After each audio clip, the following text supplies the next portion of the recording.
العالمين نحمده ونستعينه ونستغفره ونؤمن به ونتوكل عليه ونعوذ بالله من شرور أنفسنا ومن سيئات أعمالنا من يهده الله فلا مضل له ومن يضلله فلا هادي له ونشهد أن لا إله إلا الله وحده لا شريك له ونشهد أن محمدا عبده ورسوله أرسله ربه بالحق بشيرا ونذيرا وداعيا إلى الله بإذنه وسراجا منيرا أما بعد قال الله تعالى في القرآن العظيم أعوذ بالله من الشيطان الرجيم بسم الله الرحمن الرحيم ومن الليل فتهجد به نافلة لك عسى أن يبعثك ربك مقاما محمودا صدق الله العظيم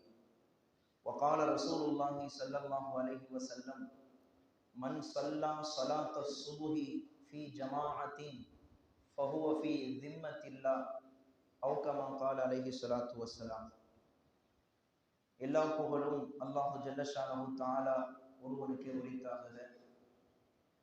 அருமை நாயகம் முஹம்மது ரசூலுல்லாஹ் ஸல்லல்லாஹு அலைஹி வஸல்லம் அவர்களின் மீதும் அவர்களின் வாழ்க்கையை வலுவாது நழுவாது பின்பற்றிய உத்தம சத்திய சஹாபா செம்மல்கள், தாபிஈன்கள், தபஉத் தாபிஈன்கள், சுஹதாக்கள், வலிமார்கள், உலகம் முழுக்க நிறைந்திருக்கிற இறைநேச செல்வர்கள், வருகை தந்திருக்கிற நம் அனைவரின் மீதும் அளவற்ற அருளாளன் அல்லாஹுவின் சாந்தியும் சமாதானமும் என்றென்றும் நின்று நடுவட்டுமாக. ஆமீன். அன்பு குறித்தான அல்லாஹுவின் நல்லடியார்களே, புனிதம் நிறைந்த ஷவ்வால் மாதத்தின் நாம் அடைந்திருக்கிற 3வது ஜும்மா இது. உலகத்திலே மனிதன் செய்யக்கூடிய, மனிதன் ஈடுபடக்கூடிய ஒவ்வொரு துறைகளிலும் ஒவ்வொரு செயல்களிலும் முன்னேற்றம் அடைய வேண்டும், அதிலே வெற்றி அடைய வேண்டும், ஈடுபடுகிற துறைகளிலே முதல் இடத்தை பிடிக்க வேண்டும் என்று மனிதன் ஆசைப்படுகிறான். அதற்காக முயற்சியும் செய்கிறான். ஒரு 7 வயது குழந்தை முதல் வயது முதிர்ந்து முதியவர் வரைக்கும் தான் செய்கிற எல்லா துறைகளிலும் எல்லா காரியங்களிலும் தோல்வி அடைந்து விடாமல், அதிலே நஷ்டம் ஏற்பட்டு விடாமல், அதிலே முதல் இடத்திலே நாம் இருக்க வேண்டும் என்று ஆசைப்படுவார்கள். ஒரு பள்ளியிலே படிக்கிற மாணவன் தன்னுடைய வகுப்பிலே முதல் இடத்தை பிடிக்க வேண்டும் என்று ஆசைப்படுவான். ஒரு வியாபாரம் செய்யக்கூடிய வியாபாரிகள் தன்னுடைய தொழிலிலே தான் எதிர்பார்க்கிற மாதிரியான லாபம் வர வேண்டுமே என்று ஆசைப்படுவார். இப்படி உலகத்தில் இருக்கிற ஒவ்வொருவருக்கும் அவரவர் கையில் எடுத்திருக்கிற துறையில் அது மேம்பட வேண்டும், முன்னேற வேண்டும் என்று ஆசை எல்லோருக்கும் இருக்கிறது. நாம் இருக்கிற இந்த இஸ்லாமிய மார்க்கம் இருக்கிறதே, இது எப்படிப்பட்ட மார்க்கம்? மனிதன் செய்கிற எல்லா செயல்களுக்கும் எல்லா துறைகளுக்கும் முன்னேறுவதற்குண்டான பாதையை இஸ்லாம் அழகாக வழிகாட்டியிருக்கிறது. கல்வியா, கல்வியில் முன்னேற வேண்டுமா? இஸ்லாத்திலே வழி இருக்கிறது. செய்கிற தொழிலில் வியாபாரத்தில் முன்னேற வேண்டுமா? இஸ்லாத்திலே வழி இருக்கிறது. பொருளாதாரத்திலே வளர்ச்சி வேண்டுமா? இஸ்லாத்திலே வழி இருக்கிறது. எல்லாவற்றுக்கும் அழகான வழியை காட்டி தந்திருக்கிற இந்த தூய மார்க்கத்திலே இருந்து கொண்டு முஸ்லிம்கள் சமீப காலமாக தொடர்ந்து பல்வேறு சோதனைகளையும் பல்வேறு வீழ்ச்சிகளையும் தான் சந்தித்து வருகிறார்கள்.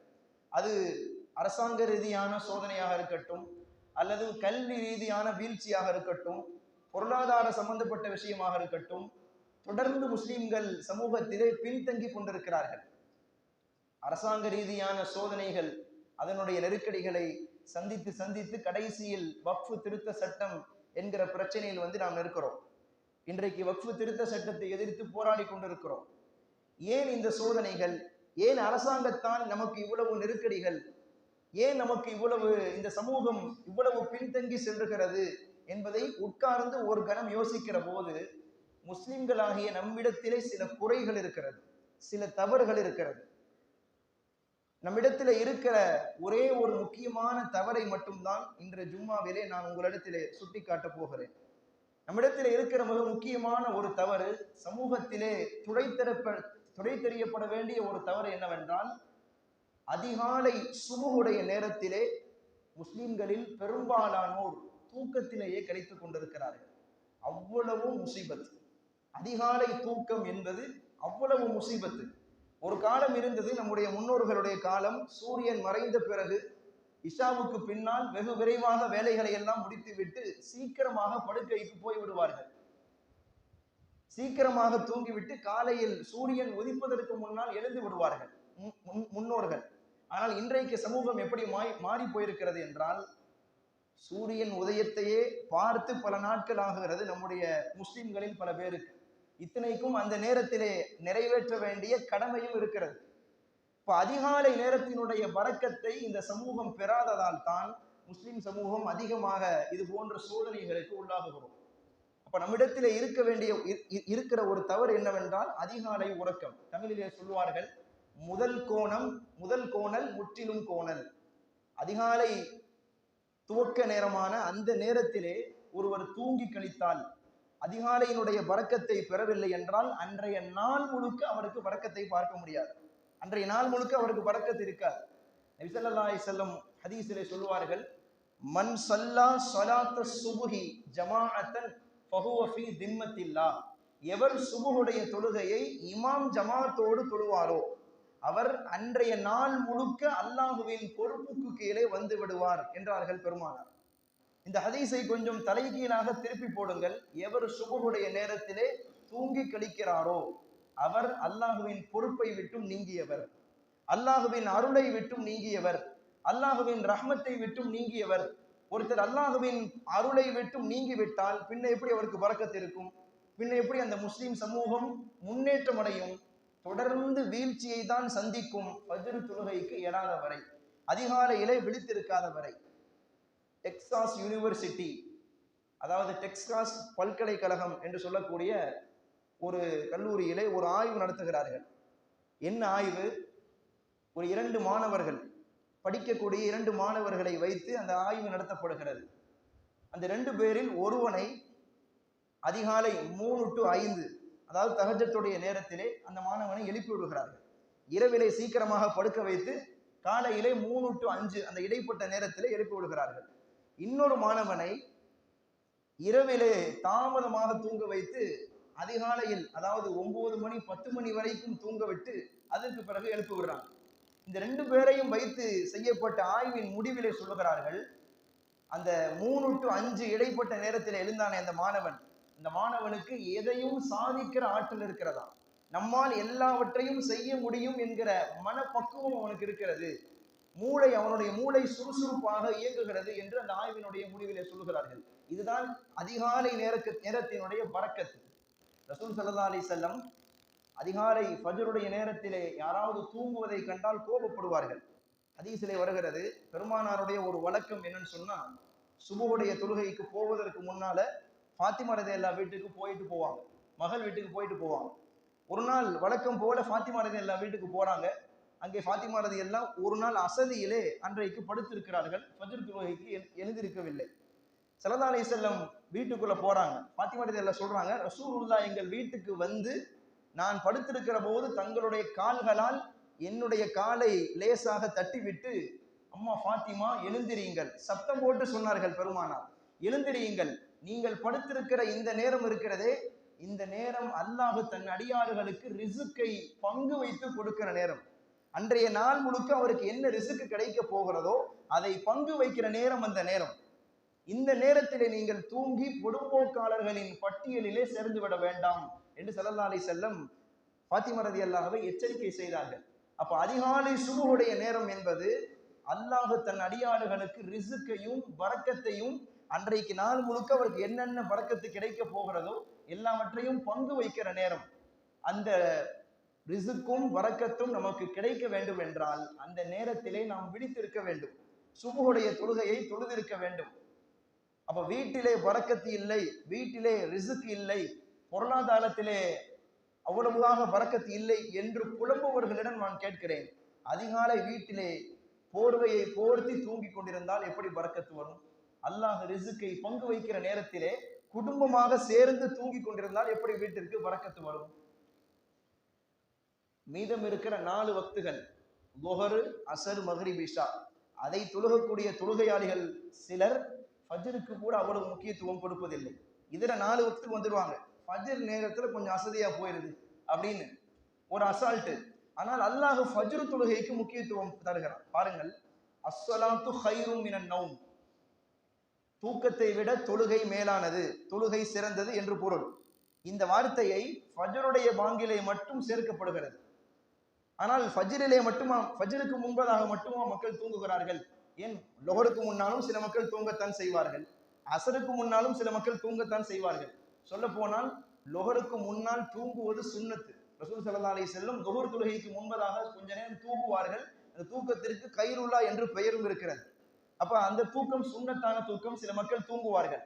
அதே போல மதியம் சாப்பிட்டு விட்டு பெரும்பாலான வீடுகளில் தூக்கத்திலே தான் இருப்பார்கள் அசருக்கு முன்பதாக. ஆனால் அந்த அசரு தொழுகையினுடைய பாங்கிலே இது சேர்க்கப்படவில்லை, லொஹருடைய பாங்கிலே சேர்க்கப்படவில்லை. பின்ன ஏன் ஃபஜ்ருடைய பாங்கிலே மட்டும் சேர்க்கப்படுகிறது என்றால், ஃபஜ்ருடைய அந்த அதிகாலை நேரம் என்பது அந்த நேரத்தின் பரக்கத் அலாதியானது.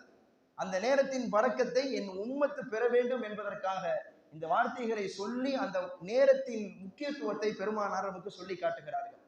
அந்த நேரத்திலே நாம் என்ன செய்து கொண்டிருக்கிறோம்? பெரும்பாலான வீடுகள் அந்த நேரத்திலே வாசல்கள் அடைக்கப்பட்டிருக்கிறது.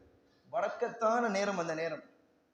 நம்முடைய உடலிலே இருக்கிற உள் உறுப்புகள் ஒவ்வொன்றும் இயங்குவதற்கு குறிப்பிட்ட நேரம் இருக்கிறதா? எல்லா நேரமும் இயங்கும், ஆனால் பிரத்யேகமான உடல் உறுப்புகள் இயங்குவதற்கு பிரத்யேகமான ஒரு நேரம் இருக்கிறது. உதாரணமாக கிட்னி ஒரு குறிப்பிட்ட நேரத்திலே இயங்கும், நம்முடைய சிறுநீரகம் ஒரு குறிப்பிட்ட நேரத்திலே இயங்கும். மருத்துவர்கள் சொல்லுகிறார்கள், நம்முடைய உடலில் இருக்கிற லங்ஸ் என்று சொல்லப்படக்கூடிய நுரையீரல், அது எந்த நேரத்தில் இயங்குமாம்? அதிகாலை 3 to 5 இந்த நேரத்திலே அந்த லங்ஸ் இயங்குமாம். நமக்கு தெரியும், நுரையீரல் என்பது நாம் சுவாசிப்பதற்கு மிகவும் பக்கபலமாக இருக்கக்கூடிய ஒன்றுதான் நுரையீரல். அப்ப அதிகாலையிலே ஒருவர் எழுந்து தஹஜ்ஜுடைய அந்த 3 to 5 லங்ஸ் இயங்கக்கூடிய நேரத்தில் எழுந்து அந்த அதிகாலை சுத்தமான காற்றை இழுத்து விட்டால், மூச்சை சுவாசித்தால், மருத்துவர்கள் சொல்கிறார்கள் அவர் உடல் உறுப்புகள் முழுக்க ஆரோக்கியமாக செயல்படுகிறதா. அதுவும் குறிப்பாக நுரையீரல் செயல்படுகிற நேரம், அந்த நேரத்துல நாம் அந்த சுத்தமான காற்றை சுவாசிக்கிற போது நுரையீரலுக்கு நோயே வருவதில்லை, நுரையீரல் சீராக இயங்குகிறது. எவ்வளவு பெரிய ஆரோக்கியத்தை அல்லாஹ் வைத்திருக்கிறான் பாருங்கள். ஆனால் இன்றைக்கு நாம் அந்த நேரத்தில் என்ன செய்கிறோம்? பல வீடுகளின் வாசல்கள் அடைக்கப்பட்டிருக்கிறது. இத்தனைக்கும் நமக்கு கடமை ஃபஜ்ருடைய தொழுகை என்பது, அந்த கடமையெல்லாம் மிஞ்சி தூக்கம். ஒரு நாள் 2 நாள் பரவாயில்லை, வருடம் முழுக்க தூக்கம். அல்லாஹ் பாதுகாக்க வேண்டும். நபி ஸல்லல்லாஹு அலைஹி வஸல்லம் ஒரு ஹதீஸிலே சொல்வார்கள், பாருங்கள், என் உம்மத்திற்காக நான் இப்படி துஆ செய்கிறேன், என் உம்மத்திற்காக நான் இப்படி துஆ செய்கிறேன். அல்லாஹும்ம பாரிக் லி உம்மதி ஃபீ புகூரிஹா, யா அல்லாஹ் என் உம்மத்திற்கு அதிகாலை நேரத்திலே பரக்கத்து செய்வாயாக. இவர் கேட்ட துஆ அல்ல, நம்முடைய நாயகம் பெருமானார் கேட்ட துஆ. என் உம்மத்திற்கு அதிகாலை நேரத்திலே பரக்கத்து செய்வாயாக. இப்ப பெருமானார் கேட்ட அந்த பரக்கத்து யாருக்கு கிடைக்கும்? யாருக்கு அந்த பரக்கத்து கிடைக்கும்? சுபுஹுடைய தொழுகையின் நேரத்திலே விழித்து தொழுதவர்களுக்கு தான் அந்த பரக்கத்து கிடைக்கும். வீட்டிலே உறங்கியவர்களுக்கு அந்த பரக்கத்தை நம்மால் பார்க்க முடியாது. எத்தனையோ பல மருத்துவ பயன்களும் அந்த நேரத்திலே எழுவதால் இருக்கிறதா. ஃபஜ்ர் நேரத்திலே முழித்திருப்பதால் மருத்துவ பயன்கள் இருக்கிறது. அதாவது நரம்பியல் வல்லுநர்கள் சொல்லுகிறார்கள், மனிதனுடைய மூளை சாதாரணமாக மற்ற நேரங்களில், இது போன்ற நேரங்களில் மனிதன் மூளை 30 முதல் 40% இயங்குமா, வேலை செய்யுமா. ஃபஜ்ருடைய அந்த தஹஜ்ஜுடைய நேரத்திலே மனித மூளை 70 முதல் 90% வேலை செய்யுமாம். அவ்வளவு சுறுசுறுப்பான மூளை இருக்கும் அந்த நேரத்திலே. அதனால தான் சொல்லுவார்கள், படிக்கிற பிள்ளைகளை காலையிலே அதிகாலையிலே எழுந்து படி என்று சொல்லுவார்கள். நீங்கள் தமிழ்நாடு முழுக்க பாருங்கள், எல்லா அரபிக் கல்லூரிகளிலும் குர்ஆனை மனனம் செய்யக்கூடிய மாணவர்களை அந்த தஹஜ்ஜுடைய நேரத்தில் எழுப்பிவிட்டு தான் குர்ஆனை மனனம் செய்ய சொல்லுவார்கள். குர்ஆன் என்பது நம்முடைய மொழி அல்ல, அரபு மொழி, நம்முடைய மொழி அல்ல, வேறு மொழி. அப்ப அந்த மொழி புரியாத மொழியை மனனம் செய்வதற்கு அந்த நேரத்தில் நான் அனுபவமாக சொல்லுகிறேன், இரவிலே மகரிபிலே மனப்பாடம் செய்வோம், ஒன்றுமே ஞாபகத்திற்கு இருக்காது. மனப்பாடம் செய்யும் போது ஒன்றுமே ஞாபகம் இருக்காது. ஆக அடுத்த நாள் எப்படி சொல்ல போறோமோ அப்படிங்கிற கவலையில மறுநாள் காலையில ஒரு 4 மணி தஹஜ்ஜுக்கு எழுந்து பள்ளிவாசலுக்கு போவோம். போகும்போதே இரவு ஓதிய அந்த வசனங்கள் ஞாபகத்திற்கு வரும். அந்த நேரத்தினுடைய பரக்கத்து அனுபவத்திலே சொல்லுகிறேன், அவ்வளவு அற்புதமான ஒரு நேரம். நீங்கள் குரானை தொடர்ந்து பார்க்க தேவையில்லை. இரவு நேரத்திலே ஒரு 2 தடவை 3 தடவை அந்த வசனங்களை ஓதி இருப்பீர்கள். தஹஜ்ஜத்திலே எழுந்தால் அது அப்படியே நாக்கிலே சுழலும் அந்த வார்த்தைகள் அனுபவமாக சொல்லுகிறேன். அப்ப அந்த சுபுகுடைய நேரத்திலே மாணவர்கள் எழுப்பிவிட்டு குரானை மனனம் செய்ய சொல்லுவார்கள். அவ்வளவு அற்புதமான ஒரு நேரம். ஆனால் அந்த நேரத்திலே தூங்கி கொண்டிருப்பதால் தான் நம்முடைய சமூகம் தொடர்ந்து பல்வேறு வீழ்ச்சிகளை சந்திக்கிறது. தொடர்ந்து அரசாங்கத்தால் பல இக்கட்டான நெருக்கடியான சூழல்களை நாம் சந்தித்துக் கொண்டிருக்கிறோம். மாற்று மத சகோதர சமயவர்கள் கூட அந்த நேரத்தில் எழுந்து வீட்டின் வாசலை கழுவி விட்டு கோலம் போடுவார்கள். நிறைய வீடுகளில் நான் பார்த்திருக்கிறோம். அவங்க கூட எந்திரிச்சு கோலம் போடுவதற்காகவே எழுவார்கள். எழுந்து வீட்டு வாசலை சுத்தம் பண்ணி விட்டு கோலம் போடுவாங்க. ஆனால் நமக்கு ஃபஜ்ர் தொழுகை என்பது கடமை. அந்த கடமையெல்லாம் தாண்டி எவ்வளவோ தூக்கங்களில் நாம் போய்கொண்டிருக்கிறோம். இப்ப எவ்வளவு நம்முடைய சமூகத்திலே இஸ்லாத்திலே எவ்வளவு கவனக்குறைவாக இருக்கிறோம், கொடும்போக்காக இருக்கிறோம் என்பதை யோசித்து பாருங்கள். கோனிடா மேயர் என்று சொல்லக்கூடிய ஒரு யூத அமைச்சர், அவரிடத்திலே ஒரு கேள்வி ஒன்று கேட்கப்படுது. அந்த பத்திரிகையாளர்கள் ஒரு கேள்வி கேட்கிறாங்க. யூதர்களாகிய உங்களை முஸ்லிம்களாகிய அவர்கள் ஒரு கட்டத்திலே வீழ்த்துவார்கள், உங்களை அவர்கள் ஆட்சி செய்வார்கள், வெற்றி கொள்வார்கள் என்றெல்லாம் அவர்களுடைய வேதத்திலே சொல்லப்பட்டிருக்கிறதே, இதை பத்தி நீங்க என்ன நினைக்கிறீங்க அப்படின்னு கேட்கிறார். அப்ப அந்த யூதர் சொல்லுகிறார், ஆம் உண்மைதான், ஒரு காலம் வரும், அந்த காலத்திலே எங்களை முஸ்லிம்கள் வீழ்த்துவார்கள், அவர்கள் எங்களை வெற்றி கொள்வார்கள் என்று உண்மைதான், அது அவர்களுடைய வேதத்திலே சொல்லப்பட்டிருக்கிறது. சரி, இதெல்லாம் எப்போது நடக்கும், எந்த நிலைமையிலே இது நடக்கும் என்று கேட்கிறார்கள். அதற்கு அந்த யூதர் சொன்ன பதில், முஸ்லிம்கள் ஜும்மா தொழுகைக்கு வரக்கூடிய கூட்டம் எப்போது ஃபஜ்ர் தொழுகைக்கு வருகிறதோ அப்போதுதான் அவர்கள் எங்களை வீழ்த்துவார்கள், வெற்றி கொள்வார்கள் என்று அந்த யூதர் சொன்னார். ஆனால் இன்னைக்கு நம்முடைய சமூகம் எப்படி இருக்குன்னு சொன்னா, ஜும்மா பயான் நடந்துகிட்டு இருக்கு, ஜும்மாவில பயான் நடக்குது, நிறைய பேருடைய வீடுகள்ல இளைஞர்கள் குறிப்பாக அப்பதான் குளிக்கவே போவாங்க. இப்பதானே அஜித் பயணம் ஆரம்பிச்சிருக்கிறாரு, இன்னும் 20 நிமிஷம் பேசுவாரே, போய் அப்பதான் குளிச்சுட்டு ஆடி அசைஞ்சு இங்க குத்துபா முடிஞ்சிடும். ஜும்மா தொழுகையில முதல் ரக்காயத்து ருக்கு போகும்போது வரும் கடைசி சஃப்ல நிற்பாங்க. ஜும்மாவுக்கு இந்த நிலைப்பாடுன்னு சொன்னா, அப்ப ஃபஜ்ர் தொழுகைக்கு எம்மாத்திரம்? எப்போதும் வருபவர்கள் மட்டும்தான் ஃபஜ்ருக்கு வருவார்கள். புதிதாக ஒரு முகத்தை கூட பார்க்க முடியாது ரமலான் அல்லாத மாதத்திலே. அப்ப சுபுஹுடைய நேரத்திலே எழுந்தால்தான் முழுமையான பரக்கத்தை நம்மால் பெற முடியும். நபி ஸல்லல்லாஹு அலைஹி வஸல்லம் சொல்லுவார்கள், ஒருத்தர் தன்னுடைய உறக்கத்தை உதறி தள்ளிவிட்டு அல்லாஹ்விற்காக சுபுஹ் தொழுக வருகிறார். அந்த நேரத்திலே அல்லாஹ் மலக்கை பார்த்து சொல்லுவானாம், எனது அடியானை பார்த்தாயா, எனது அடியானை பார்க்கிறாயா, எனக்காக வேண்டி, என்னுடைய கடமையை நிறைவேற்றுவதற்காக வேண்டி தன் மனைவியை விட்டுவிட்டு, பிள்ளைகளை விட்டுவிட்டு, தன் தூக்கத்தை, நிம்மதி தரக்கூடிய தூக்கத்தை விட்டுவிட்டு எனக்காக வேண்டி சுபுஹ் தொழுகைக்கு வந்திருக்கிறான். அல்லாஹ் சொல்லுவானாம், அவருக்கு என்ன வேண்டுமோ கொடுங்கள், அவருக்கு என்ன வேண்டுமோ நீங்கள் கொடுங்கள். எனது ரஹ்மத்தை ஆதரவு வைக்கிறாரா, எழுதுங்கள் அவருக்கு ரஹ்மத்தை. அவர் என்னிடத்திலே பாவ மன்னிப்பு கேட்கிறாரா, எல்லா பாவங்களையும் மன்னித்து விட்டேன் என்று எழுதுங்கள். சுபுஹ் தொழுகுவதால் விலாயத்தை நம்மால் பெற முடியும். கஷ்டமான நேரம் அது. அல்லாஹ்விற்காக நாம் வருகிற போது நிச்சயமாக அல்லாஹ்வின் அன்பை பெற்ற இறை நேசர்களாக ஆக முடியும். சுபுஹ் தொழுகை அவ்வளவு பாக்கியமான தொழுகை. இன்னும் சொல்ல போனால் இந்த நூற்றாண்டிலே ஆய்வு செய்யப்பட்ட ஒரு விஷயம், அதாவது மனிதர்களின் பிறப்பு எண்ணிக்கை குறைவாக இருக்கிறதா. பிறப்பு எண்ணிக்கை, குழந்தை பிறப்பு என்பது குறைந்து வருகிறது. என்ன காரணம்? பெண்கள் தாய்மை அடையக்கூடிய ஒரு நிலைப்பாடு குறைந்து வருகிறதா. அதற்கு காரணம் சொல்லுகிறார்கள், ஒரு பெண்ணுடைய கருவறையிலே இருக்கக்கூடிய சினை முட்டை, அந்த சினை முட்டையால் தான் ஒரு பெண் கருத்தரிக்கிறார். சினை முட்டை தான் காரணமாக இருக்கிறது. அப்ப அந்த சினை முட்டை சீராக இருந்தால்தான் அவளால் குழந்தையை பெற்றெடுக்க முடியும். இப்ப சொல்லுகிறார்கள் ஆய்விலே, அந்த சினை முட்டையை எப்படி சீராக வைப்பது, அந்த பெண்ணுடைய உடல் வெப்பநிலை சீராக இருக்க வேண்டுமா. அந்த வெப்பநிலை சீராக இருந்தால்தான் இந்த சினை முட்டை சீராக இருக்கும். சரி, அந்த வெப்பநிலையை எப்படி சீராக வைப்பது?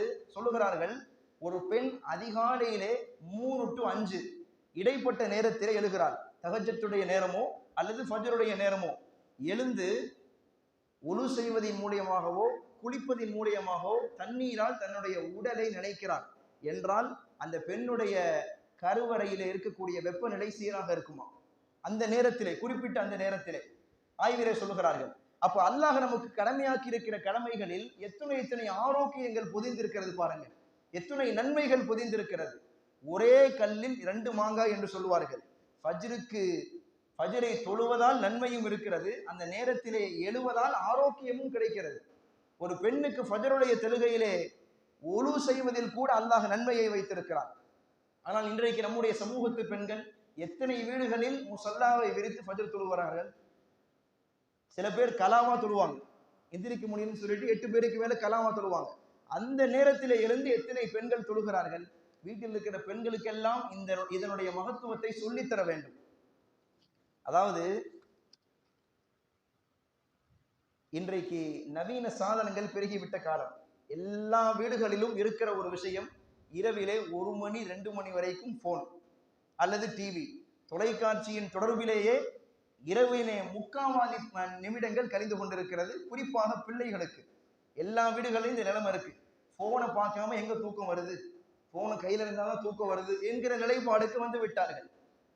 அதாவது இன்றைய அறிவியல் சொல்லுகிறது, மனிதனுக்கு ஏன் டிப்ரெஷன் ஏற்படுகிறது, ஏன் மனிதன் மன உளைச்சலுக்கு ஆளாகுகிறான். குறிப்பாக சொல்லுகிறார்கள் பாருங்கள்.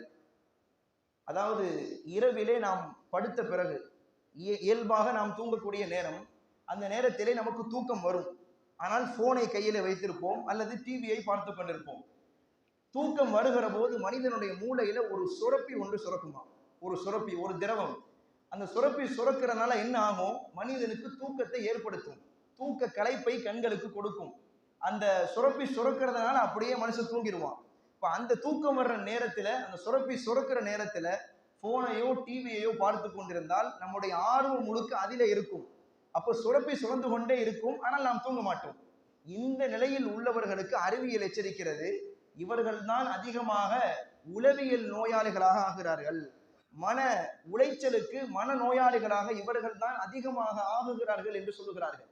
அதனால் தான் நம்முடைய மார்க்கம், அதாவது ரசூல் ஸல்லல்லாஹு அலைஹி வஸல்லம் சுன்னத்து, இஷாவுக்கு பிறகு விரைவாக தூங்கிவிட வேண்டும். இஷாவுக்கு பிறகு வீண் பேச்சுக்களை பேசுவது பெருமானாருக்கு பிடிக்காது. நம்முடைய மார்க்கம் சொல்லுகிறது, இஷாவுக்கு பின்னால் வீண் பேச்சு பேச வேண்டாம், சீக்கிரமாக வேலைகளை முடித்து விட்டு படுக்கைக்கு போக வேண்டும், அதிகாலையில் சூரியன் உதிப்பதற்கு முன்னால் எழ வேண்டும். இது நமக்கு அற்புதமாக மார்க்கம் சொல்லித் தருகிற செய்தி. இதிலே தான் ஆரோக்கியமும் இருக்கிறது. ஒருவர் இஸ்லாத்திலே சொல்லப்படுகிற விஷயங்களை மிகச்சரியாக பின்பற்றினாலே போதும், அவர் ஆரோக்கியமாக இருப்பார். அவரிடத்திலே நோயை பார்க்க முடியாது. அலி ரலியல்லாஹு அன்ஹு அவர்களிடத்திலே கேட்கப்பட்ட ஒரு கேள்வி நமக்கு எல்லாம் தெரியும். சஹாபாக்கள் அலி ரலியல்லாஹு ஒரு தனி கல்வி மிக்க சஹாபி, கல்வி ஆற்றலுடைய சஹாபி. எந்த கேள்வி கேட்டாலும் சர்வ சாதாரணமா பதில் சொல்லிடுவாங்க.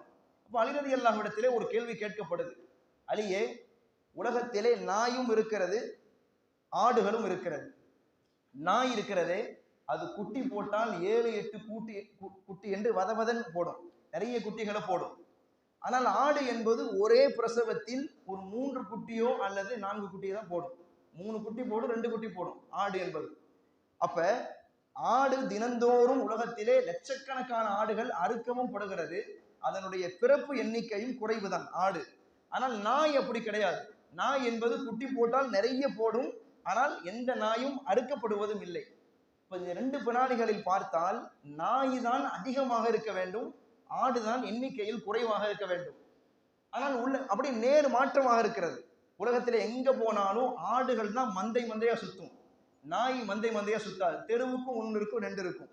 கூத்தாநல்லூர் அதிகமா இருக்கிறதாக இப்ப ஒரு சமீப காலமாக தகவல் இருந்தாலும், ஒரு இயல்பு என்னன்னு சொன்னா நாய் குறைவாகத்தான் இருக்கும், ஆடு அதிகமா இருக்கும். ஏன், என்ன காரணம் என்று கேட்கப்படுது. அலி ரலியல்லாஹு அற்புதமாக ஒரு பதிலை சொன்னார்கள். பாருங்கள், ஆடு என்பது இரவு முழுக்க தூங்கும், இரவிலே சீக்கிரமாக தூங்கி அதிகாலையிலே சீக்கிரமாக சூரியன் உதிப்பதற்குள்ளால் ஃபஜ்ருடைய நேரத்திலாம் எழுந்துவிடும் ஆடு. அதனால் அல்லாஹ் ஆட்டு இனத்துக்கு பரக்கத்து செய்தான், அந்த அதிகாலையிலே விழித்திருப்பதால். நாய் என்பது இரவு முழுக்க தெரு தெருவா சுத்தி ரோந்து பணியில இருக்கும், இரவு முழுக்க சுத்திட்டு அதிகாலை ஃபஜ்ருடைய நேரம் வரும்போது கரெக்டா தூங்கிடும் நாய் என்பது. அப்ப அதிகாலையிலே தூங்குவதால் என்னதான் அது குட்டியை போட்டாலும், என்னதான் அது அறுக்கப்படாத பிராணியாக இருந்தாலும், அந்த இனத்துக்கே அல்லாஹ் பரக்கத்தை புடுங்கி விட்டான்.